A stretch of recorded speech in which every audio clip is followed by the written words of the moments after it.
Ngayon ti Kristo ang kanina wala eko. Kanina mo nagkalagwa pamisahe, no? Sa ito, bakit yung karon, ga-highlight niya, importante ng mga sugo o na pagigugma sa Diyos. So, labaw sa tanan, sa tibok ni mong kasing-kasing, sa tibok ni mong kalag, sa tibok ni mong hunahuna. So, at sa unang punto, usay mo tintang tas pag-hunahuna, hindi ka na-obsess ang Ginoo. Na siya radyo'y tanawon, siya radyo'y higugmaon. Murag asawa ba nga idling niya? Ako radyo. Yung pong, hindi ka ni KSP ang Ginoo. Nga ako rin higugmaa sa tibok ninyong kasing-kasing, sa tibok ninyong kusog. Ako radyo. Nabaw sa tanan. Atong pamalandungan niya gisulti kay before niya gisulti kay ang kabalaod niya nag-reflect siya ang kinaiya. Before niya gisugot ni nato, siya unang naigugma nato sa tibok niya kalan, sa tibok niya kusog. O nang ang Ginoo ni invite nato sa pag-igugma the same love kayang pag-igugma nato. Kung sa Old Testament, ito na yung compare sa Old Testament, si Abraham doon na siya buktong anak. Ang Diyos po doon na po yung buktong anak. Yung i-challenge si Abraham, niya halad na ibang anak. Isaac, the only begotten son ni Abraham. Pasan ni taon si Isaac, kung kahoy pa doon sa bukid. Ingon po si Isaac, pa, usap kisa ito ihalad. Ang paghalad ni nakipat yun man, ang ilang anak. Sakit kito ni Abraham. Ang buktong anak niya, ihalad niya. Nadto balik sa Ginoo. Kung abot na nila, pinahistorya, abot na siya sa bukid, himo sila anak. O, ipahigda na niya si Isaac. Kaya iyan ang dunggabon. O iyang sunugon. Ihalad nito ni Yahweh. Wala yun siya magdiniling, no? Pero sakit kito niya, mga pinasuto ka, gabi iway tog si Abraham. Kasi nitabo, ang anghel nitong nabingon Abraham, ayun dayon na, ang imong giunahuna. Ito ay karnero dito na bitik, wa ato, o ito'y ihawag o ihalad ni Yahweh. O ito sa Old Testament. Si Abraham din ay buktong anak, giluwas siya sa Diyos. Pero, sa New Testament, doon po siya buktong anak, si Kristo. The same po ang senaryo. Si Kristo, nagpasan sa kahoy niya krus. Si Isaac, nagpasan po sa kahoy niya krus. Di ba, nisaka siya sa bukid, si Isaac. Si Kristo po, nisaka po siya sa bukid, sa Golgotha. O, ilansang siya sa krus. So, galingon si Kristo, amahan ko. Yan nung gibiyaan mo ako. Huwag kang gilansang, bangkaw pa. O, namatay. Yun na ba yung mahaling ron? Ayaw ng patya ako ng anak. Daw matintal tas pag-ingon mas gihigugma pamanta. Nakatawhan kaysa iya buktong anak. Mas gihigugma pa man si Isaac. Kaya giluwas man sa Diyos Amahan. Wala nga, kung di mong pamalandungan na ang Diyos unang nahigugma na. Labaw sa tanan. Natibuok niyan kusog. Natibuok niyan kalat. Sa tibuok niyan kasing-kasing. O nga di selfish ang Ginoo. Kining iyang sugo na to is a reflection of His nature, of His character. O nga, lisod mo kay banugo ka niya, o turupog ang wak mo masugo. O nga ang Diyos, before niya nagisugo, siya'y una nanituman sa iyang mga pulo. Ikaduha, igugma ay mag-isip ka tao sa mas sa imong pagigugma sa imong kagalingon. Pero realidad na niron nga naidaghan na to o may gugma sa to kagalingon. Pinahagi sa sayo na nato daoton ang usap-usa nato. Yung gusto mo lang Ginoo kini ito simbahan community of love. So ito simbahan community of love. Yung Holy Trinity ay ang Father o ang Son nagkahigugmaan. Yang bunga silang gugma ang Holy Spirit. O ng community of love, ang Holy Trinity. Itasan na simbahan, communion of love. Community of love. O nang kung di na kami gugma sa mong galingon, you disconnect to the community of love. O nang musimang na ka. Kaya wala naman kamay gugma sa imong kagalingon. So ang challenge na to ron, una, higugma imong kagalingon. Imo ni measurement nato nga nahigugma ta sa uban. Di ko na kay higugma sa imong kagalingon, isod kay paghigugma sa uban. Kay paghigugma sa uban, sama man sa paghigugma sa kagalingon. So sa buhaton na to, atong increase to love sa atong kagalingon. Unya, mo ni reflection na pod nga mo domino effect na pod na mahigugma ka sa imong tapat, mahigugma ta sa tabang igsuon. Yung grabe gani ka pang daot sa imong tapat na puro lang negative, oo ka mahigugma sa imong kagalingon. Na naman matapusan nato imahin sa Ginoo. Unang ni sugo siya nato, higugmahan ninyo ang inyong isig katao sama sa paghigugma sa inyong kagalingon. So ito pangahios Ginoo ron, Lord, ma-increase ta ako gugma sa akong kagalingon. Kaya kung ma-increase imong gugma sa imong kagalingon, ma-increase sad ang imong gugma sa imong tapat. Ato mga igsuon nga na sa mga silingan nato. Amen? Unya, doon ay duha ka klase nga sakit. Una, natural. Ikaduhang sakit is preternatural in origin. Ito may basmati gikan, ang pare dito pa rin na sakit. Ang pares-pre sa Naro, Kawayan Island, sa Masbate. Kanya yung naong kay pwede din ang tami mo dayon.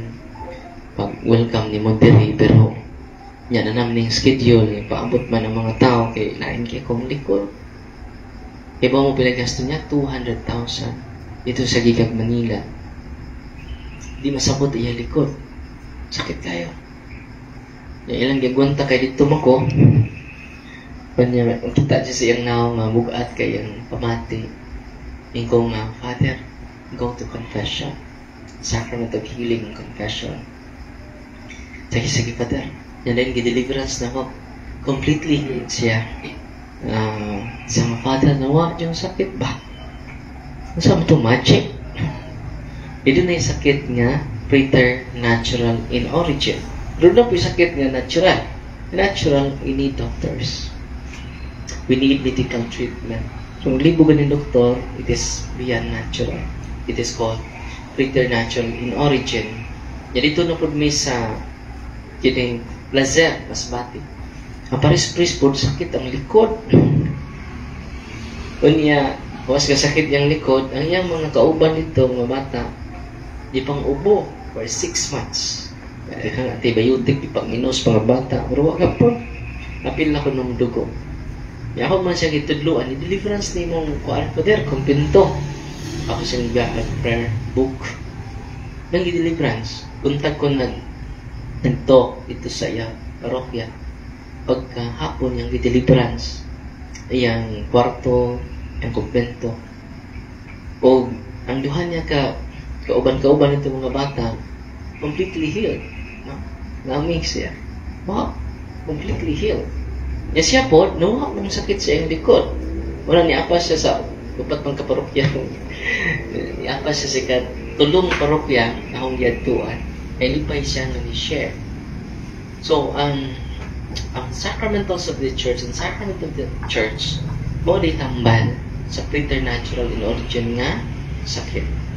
Kunya, mahimo na siya kung ang sakit kung ato balay infested o ay nagpuyo.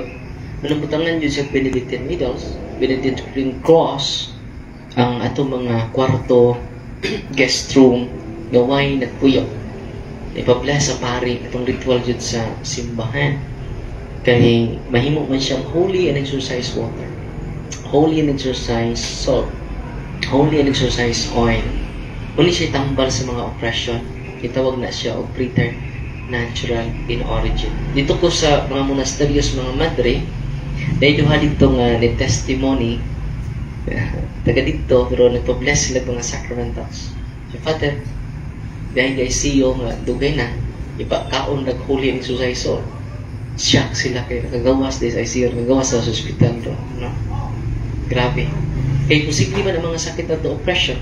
Kung hindi mo basahon ang Acts of the Apostle chapter 10 verse 38, tingnan dito, Jesus is sent by the Father to heal the oppressed by the evil spirits. Yakin sa may puli ni Kristo ron, kamay mong pare, in persona Christi. Una kung kami mga pari, ma-inspire me to bless sacramentals, to do deliverance sa among palibot, a lot of healing. Kasi Father J, inighaplas ko na siya holy and exercise oil, mawa ko nung sakit, mahulian. No? Pero sa oil, ato may agi, di dyan mawa. Hindi mawa. No? Hindi masamtan niya. Muna posibly preternatural, kaya ako mag-impact niya ang sacramentals. Ako po siyang i-deliverance on niya.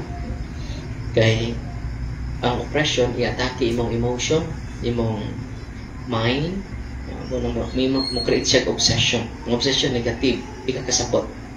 Disud to. No?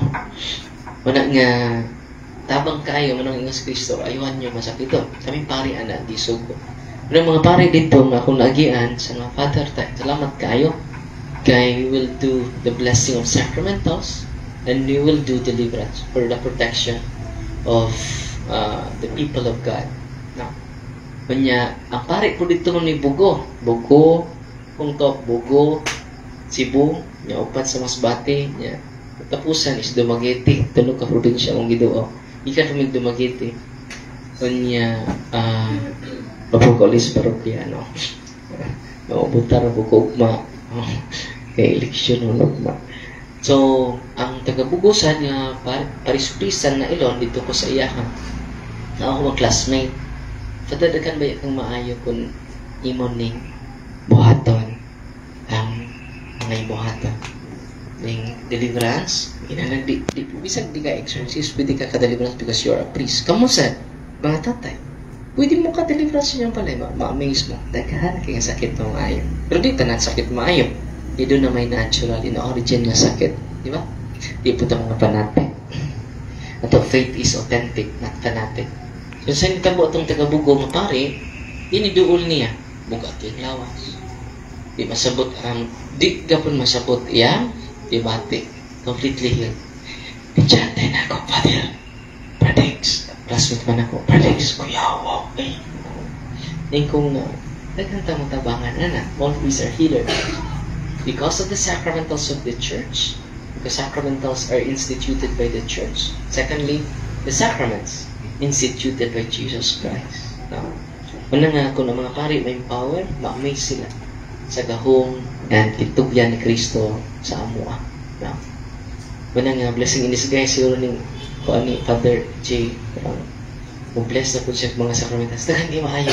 Dagan kayo maayo. Dinadaghan na. Kada na po ng ilog na kung may ni testimony na po na ko ganina, ito may sa mga mungha. Kada po naman nugat ako dito pati nagana. Kaya mo kita rin magmisa, sister, ito mga munghi ba? Kapit mga puno ang ilang dako na simbahan. No? Kanya dahil, ako pa dahil na po ko espiritual. So, something. Siya dahil, lain po kayang lawas. Pag inom na niya sa holy and exercise oil, completely healed siya.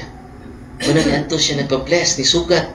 Mga tao ba, bisag ako mag-announce, nga maadto ko dito, kay yung private ragis, ha? Pero siya na puno, halos puno ang simbahan. Ika-third mass na dito. Ibaw mo silang maadto ko. Kaya, ang mga tao puno. Unya, dito po sa gym, sa Dumaguete, ganan. Mga 5,000 sa dito or 6,000 yung mga tao. Mas 6,000 yung mga tao na nambo, na nadasig po na mga pari. Ang ato pagkato dito, empowerment na. Yung naghang maduol ako, Father, i-heal ko. Go to your priest. All priests are healers. Yung practice deliverance. Yung kwarto, mag-deliverance ka. The prayer of the church. Yung prayer of deliverance, ito, akong ibutang sa, i-upload na ko sa punto per punto staff para magamit ninyo. Ha? But before doing it, go to confession. Cares. Confession, adoration, rosary, Eucharist, sacramentals. Cares. So the meaning cares, confession, adoration, rosary, Eucharist, sacramentals. Kaya ito ka kung dili gikan nimo, di po gikan lulo di mamatay, di mapasa. Okult man na siya ng power.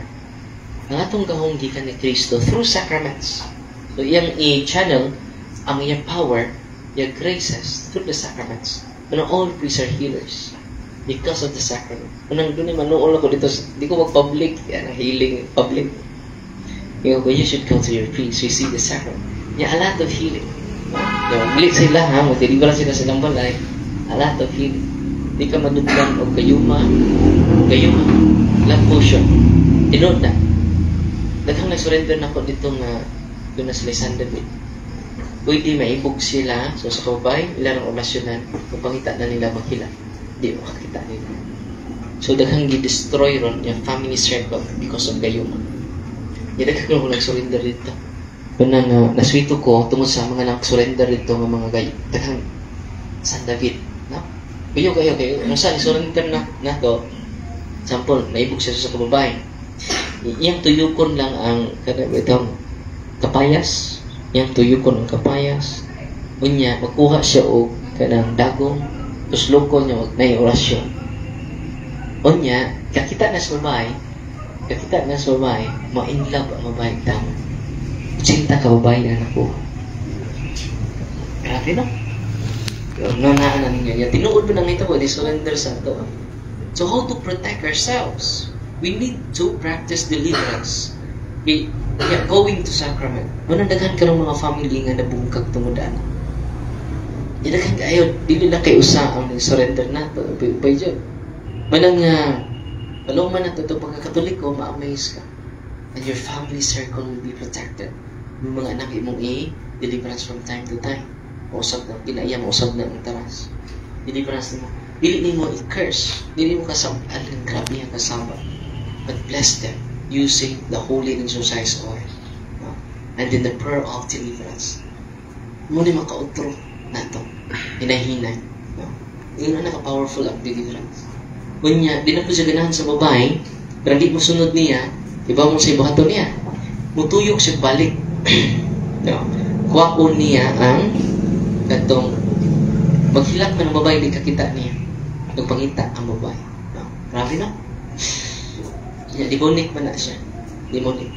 Manang nag-enjoy siya sa gahong, pero pag ato na nako, grabe yung sakit. Yung sakit ko yung prostate. Bakit yung sakita? She said, take of pain reliever. Kada adlaw, mag-take siya. Ako siya giinan. Grabe man yung occult. Tapos siya orasyon nga ang gi-consecrate dugo sa tao. Hindi patay. Sabi mo? Bitay ang tao niya dahil ang dugo may i-consecrate sa iyang. Grabe no? Murang libaw at balahibo maminaw ang mga albularyo mag-surrender sa ito. Unya, ako sa giparinounce sa berting ko Andrea. Ito ay demonyo sa chilawas. No? So, ang ni-realize sa iyang mga gusto, ang niyawa. Unya, kaya ba mo completely healed siya? Paano siya mag-reliever? For how many years? Grabe na. Pero kasave na dyan ko, Father. Sacrament na dyan, confession na dyan, deliverance. Niya kini. Banya, naligo na po nila family itong mag-niining. Nagdagan, naman sa asawa, sige po gapon sa gamit ato. Grabe no?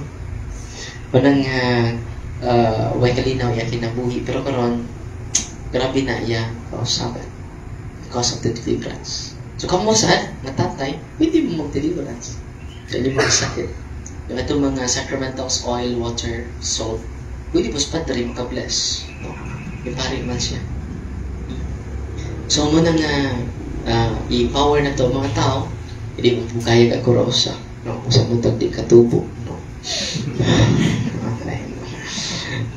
Walang ating i-power ang head of the family may powerful kayo. Next to the father is the mother. No? Nya, kung subscribe mo sa punto per punto, dahil makatunan. Halos kada adlaw mag-share ko mga testimony na makalipay, katughan, maka-inspire sa matag-usan nato nga ni adini karon. Yeah. Papuno na tas pagtuo paglao mo paghigugma. Amen. Amen.